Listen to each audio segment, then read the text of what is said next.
Your faith isn't fake. You're just confusing feeling with believing. And I know that sounds too simple, but stay with me. Because if you've ever sat in a worship service feeling absolutely nothing while everyone around you has their hands raised, if you've ever questioned whether you're even saved because you can't muster up the emotional experience you think you're supposed to have, if you've ever felt like a hypocrite because your private prayer life feels more like obligation than encounter, this is for you. Because the lie you've been sold about what makes faith real is keeping you trapped in a cycle of spiritual insecurity that God never intended. And here's what we're going to unpack today. The misconception that's stealing your peace, the biblical truth that will set you free, and 3 practical ways to start living from faithfulness instead of feelings. Let's dive in. Here's the misconception. We've been taught that authentic Christianity equals constant emotional intensity. Think about it. We use language like on fire for God, or feeling close to the Lord, or experiencing His presence. And listen, I'm not saying emotions are bad. God gave us emotions. They're good gifts. But somewhere along the way, we started measuring the reality of our faith by the intensity of our feelings. And here's where this gets dangerous. When you tie your assurance to your emotions, you end up on a roller coaster you were never meant to ride. You feel close to God on Sunday morning during worship, but by Tuesday afternoon, when life gets hard and the feeling fades, you start questioning everything. You think, maybe I'm not really saved. Maybe I don't have enough faith. Maybe I'm just going through the motions. And then the shame spiral starts. You try harder. You force the feeling. You fake it until you make it. And the whole time you're exhausted, because you're trying to manufacture something God never asked you to sustain. Dallas Willard said it like this: "We've made Christianity about trying to get people to have the right feelings instead of teaching them to live in the reality of the kingdom. The church has unintentionally created emotional performers instead of faithful disciples." But here's the truth that changes everything. Hebrews 11:1 says, "Faith is confidence in what we hope for and assurance about what we do not see." Did you catch that? Faith is confidence, assurance, not sensation, not feeling. It's a decision you make based on what you know is true, not on what you happen to feel in the moment. C.S. Lewis wrote about this brilliantly.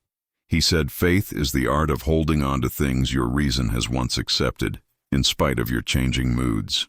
Because moods will change, feelings will fluctuate. But faith is the steady commitment underneath the turbulence." Think about it like marriage.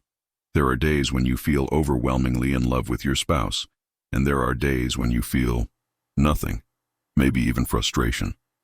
But you don't question whether you're married based on how you feel that day. You know you're married because you made a covenant.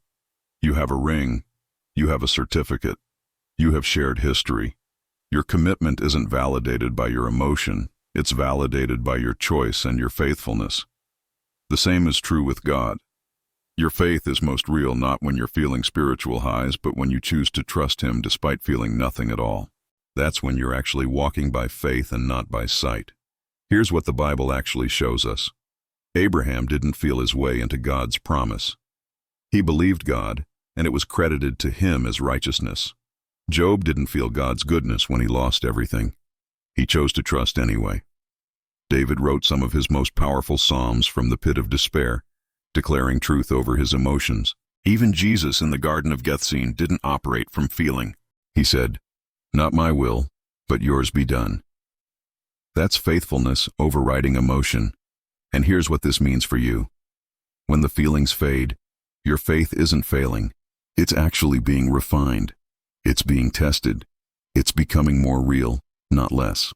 Because feelings-based faith collapses under pressure. But decision-based faith, rooted in who God is and what He's done, that faith endures. Timothy Keller put it this way: "The gospel isn't about getting God to love you by feeling the right way. It's about believing that God already loves you, and then living from that reality whether you feel it or not." So what does this actually look like? First, stop measuring your faith by your feelings. Start measuring it by your faithfulness. Ask yourself, am I showing up? Am I obeying what I know to be true? Am I choosing trust even when it's hard? Second, build your faith on what God has done, not on how you feel today. Rehearse his faithfulness. Go back to your salvation story. Remember the moments he showed up. Write them down. When feelings fade, facts remain. Third, practice liturgy over spontaneity. Now hear me. I'm not against spontaneous worship, but if your faith only functions when you feel inspired, you're in trouble. Create rhythms. Pray even when you don't feel like it. Read scripture even when it feels dry. Worship even when you feel nothing, because that's when your faith is actually growing. And here's the grace in all of this. God doesn't require you to feel a certain way. He invites you to trust Him. And trust is a choice, not a sensation. Your faith isn't fake. You're not a hypocrite because you don't feel what you think you should feel. You're human. And God meets you there. He's not looking for emotional performance. He's looking for steadfast trust. So, wherever you are today, whether you're feeling everything or nothing at all, choose faithfulness. Choose to believe what you know is true about God, even when your emotions are telling you something different. That's real faith. That's the faith that endures. If this resonated with you, I'd love to hear your story. Drop a comment below about a time when your faith felt most real, even though you felt the least. Your testimony might be exactly what someone else needs to hear. And if you found this helpful, share it with someone who's struggling with spiritual doubt. Let's walk this journey together.